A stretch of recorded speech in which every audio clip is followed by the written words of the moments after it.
community and to others, and that was shared. And then last week we talked about being generous and giving, and all of this was a part of the whole of the spiritual disciplines that we talk about. This week we want to talk about reading the Bible. Now, I don't know what each of your plan for reading the Bible is and how you go about that plan, but I hope that you have a plan. I feel like today we live in a society that says they practice the beliefs of the Bible, and yet many of those people have never actually read the Bible. And they don't know what it says. Or they go to it just looking for sets of rules and regulations, and sometimes are disappointed in what they find. I mean, there's lists of rules in Proverbs, right? But a lot of those have to do with scales and weights and measures, things that I doubt any of you use in your everyday practice of whatever you do. And there's Levitical laws, but most of us don't keep those either. Anybody eat shrimp or oysters? I love them. We practice some things and we don't others. And so we look at the Bible and we try to figure it out.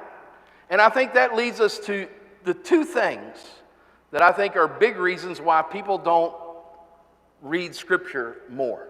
Well, besides the fact that this is just a huge book, there's a lot of words in the Bible, and it takes time to read it through.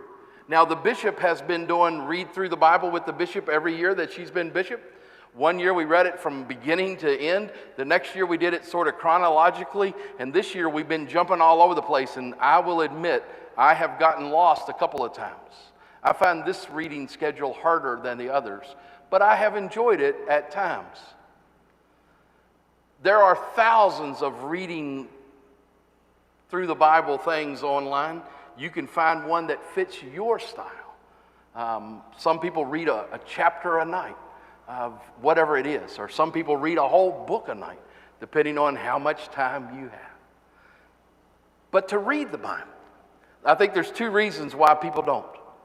First of all, it's kind of frustrating because people go to it and don't find what they're looking for.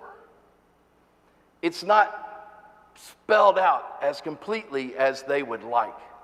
And so they become disenfranchised because the Bible doesn't say what they want it to.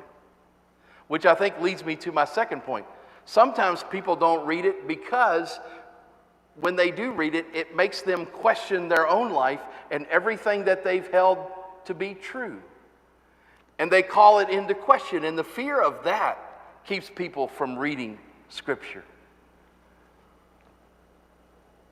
But reading Scripture is a way to come close to God, because God gives us the ability to know God.